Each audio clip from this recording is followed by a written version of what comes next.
Halo teman-teman semuanya. Pada video kali ini, kami akan melakukan proyek kolaborasi antara dosen pendidikan non-formal dan juga mahasiswa pendidikan non-formal Universitas Bengkulu. Dan dengan mata kuliah pendidikan sepanjang hayat. Di sini saya akan memperkenalkan rekan-rekan yang berkolaborasi di dalam video pembelajaran ini.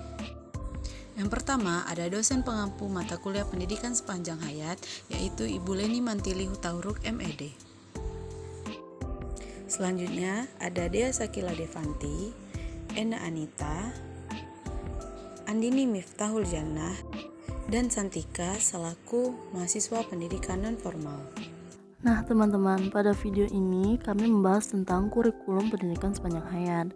Apa itu kurikulum dan apa penjelasan dari kurikulum pendidikan sepanjang hayat? Kurikulum pendidikan sepanjang hayat adalah suatu sistem pendidikan yang merangkum keseluruhan peristiwa kegiatan belajar mengajar dalam kehidupan manusia.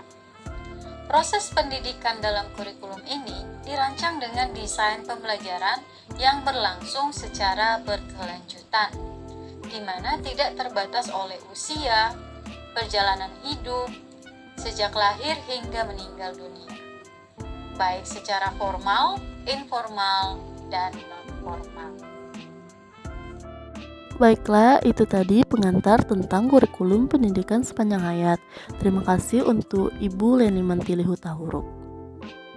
Selanjutnya, saya akan membahas mengenai pendidikan sepanjang hayat, yang dimana pendidikan sepanjang hayat memberikan kesempatan belajar secara wajar dan luas kepada setiap orang sesuai dengan perbedaan minat, usia, dan kebutuhan belajar masing-masing.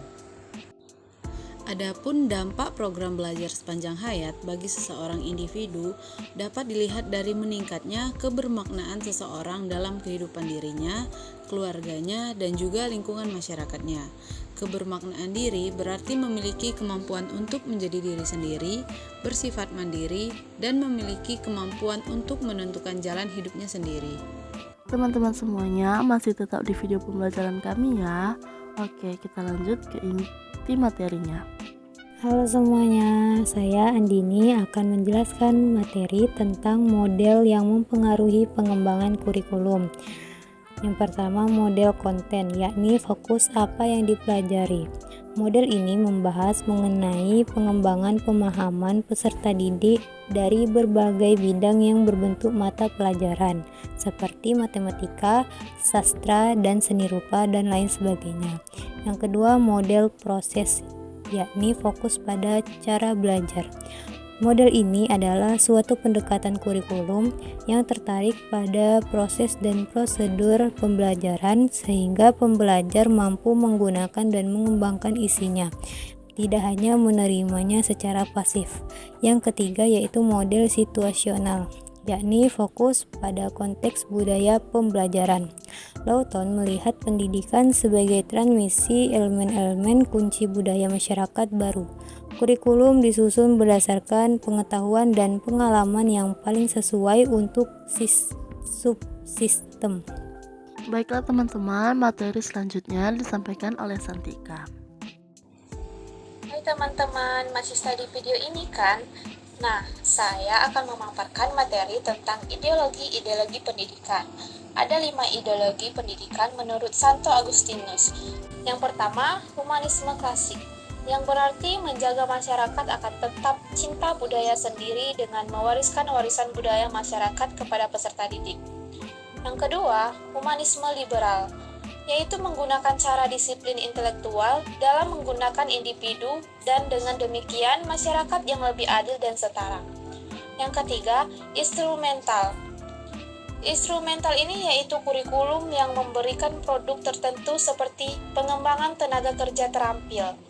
Yang keempat ada rekonstruksionalisme, yaitu pendidikan untuk mengubah masyarakat. Yang terakhir, progresivisme, memenuhi kebutuhan dan aspirasi individu untuk mendukung pertumbuhan pribadi mereka dan memperkuat masyarakat demokratis. Kurikulum adalah sistem proses pendidikan yang terjadi pada siswa karena apa yang dilakukan oleh pengajar atau pelatih. Kurikulum merupakan alat untuk mencapai tujuan pendidikan, sekaligus sebagai pedoman dan pelaksanaan pendidikan.